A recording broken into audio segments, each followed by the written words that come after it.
Hello and welcome to my chain burger restaurant review series.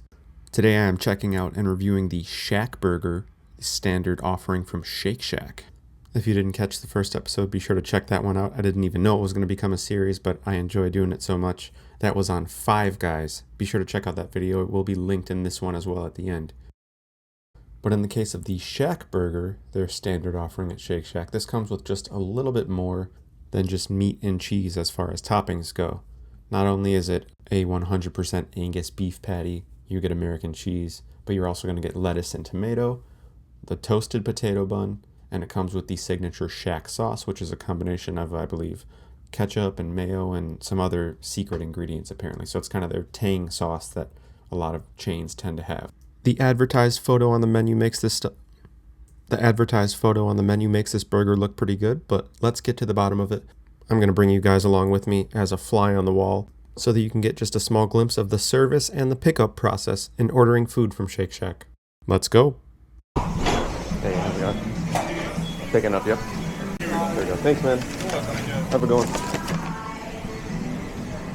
So that was a pretty painless process, and the service was, I would say, very efficient and a friendly environment overall. Now let's get to checking out the food.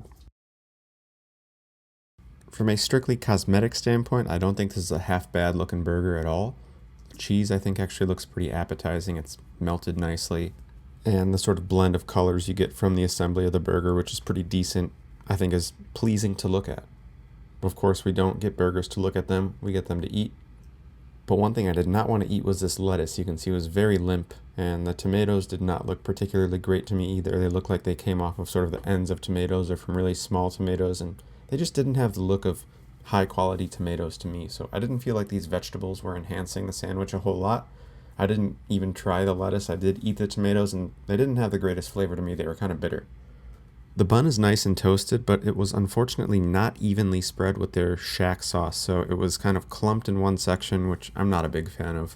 Could have been spread more evenly. That would have made the overall assembly of the burger and the blending of the ingredients a better gauge of it, so that's unfortunate in this instance, but not the biggest deal.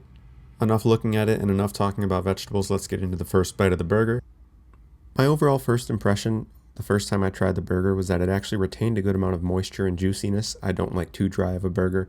And the first go around with it, the cheese had a gooiness and the juices from the burger, without being too overly greasy, made for a nice sufficiently moist bite, which I think is a plus.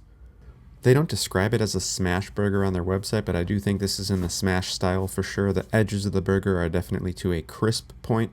The second time I tried this burger, I did not get the vegetables and I actually thought that the crispiness made it too dry overall. It wasn't retaining enough moisture, so there was a little bit of a drop in consistency the second time I tried the burger.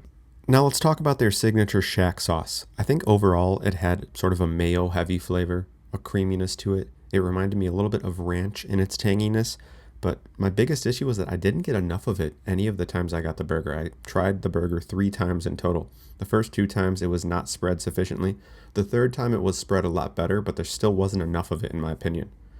Like I said, reminded me of a little bit more mayo-heavy ranch with a little bit of a tanginess and a vinegar note in there that gave it kind of a bite.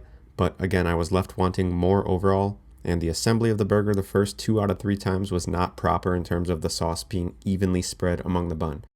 As far as the cheese goes, I think it added a lot to the burger. It gave it a nice texture, some moisture and gooiness, and there was kind of a saltiness to the flavor as well. It was good tasting American cheese.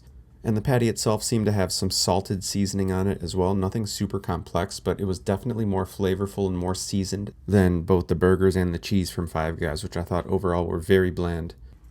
My second and third time around of trying the burger, I actually thought that they overdid the crispiness on the edge. I think that makes for a good smash burger a lot of times, but you have to strike a good balance between the crispiness and still retaining moisture and not being overcooked. And I think it was overcooked a little bit the second and third times. The third time I even got a little bit of a slightly burnt flavor to the meat, which to me is not pleasant. And being overcooked and, dare I say, even kind of burnt takes away from some of the good salty seasoning of the meat itself. I think one of the big highlights of this burger to me was the bun actually. It's toasted on the inside and gets almost a grilled cheese type of toasting flavor with the melted gooey American cheese. I don't think it's a super complex flavor from Shake Shack, but you get at least a nice kind of salty umami-ness. Nothing super nuanced or unique, but it's a good flavored burger overall, definitely in comparison to Five Guys. But It seemed that there was some slight inconsistency in the overall preparation of the burger. We saw the way the sauce was not spread out at all the first time, but it was the third time. And I also saw, it's harder to show on the camera, but in taste and in texture, it was drier and more overcooked the second and third times I tried the burger. It was a little more juicy, I think, and succulent overall the first time. That's why I think it's super useful to do at least 2 to 3 sittings with the food I'm reviewing, because you never know if there's going to be consistency, and consistency is a big factor in the overall reviewing process as well. One opinion I will pretty strongly assert here is that you don't need to get the vegetables on this sandwich.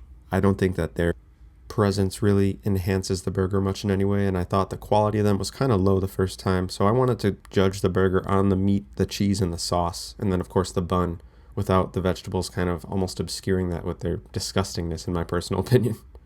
With all that considered, the lack of overall consistency, and this being a pretty good but not life-changing burger, I would give this a 6.8 out of 10. Now, as a bonus review, one other item I tried were the fries, specifically their cheese fries, and they were the highlight of the whole meal for me. I actually was very pleasantly surprised by them. By the look of them, I kind of thought it was going to be your standard, underwhelming, plastic-like sauce cheese. It actually had a lot more sharpness and nuance and flavor than I was expecting, to be honest. It almost tasted like a good mac and cheese sauce put on top of their crispy crinkle cut fries. They had actual good flavor to them. They didn't taste like they were cooked in old oil. And overall, the fries retained a good crispiness even after a pickup order where I had to drive several minutes to get it home and it sat for a few minutes. I think these fries are a solid 8 to 8.5 out of 10. They're actually really good in my opinion. Just to go over prices, as far as the burger went, it ran $9.99 pre-tax, and as far as the cheese fries went, they were $5.99 pre-tax. I wouldn't consider this cheap. I wouldn't consider it absolutely bank-breaking expensive, but I think the price was a little higher than I would want to regularly pay. And though the service was really good, very efficient, I did online ordering both times and it was ready very quickly, and when they said it would be, I certainly think better quality to value ratio exists for cheeseburgers out there.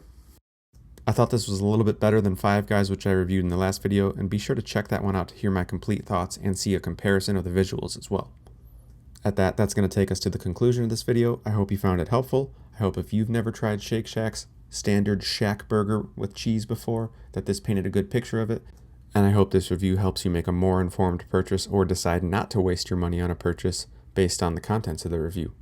I look forward to chatting in the comments as always. Let me know what burger spot I should review next. I'm doing chains, and then I'm also going to be doing a lot of local places and maybe doing some sort of comparison between the two. I'll see you guys in the comments, and I will see you guys in the very next video. Peace.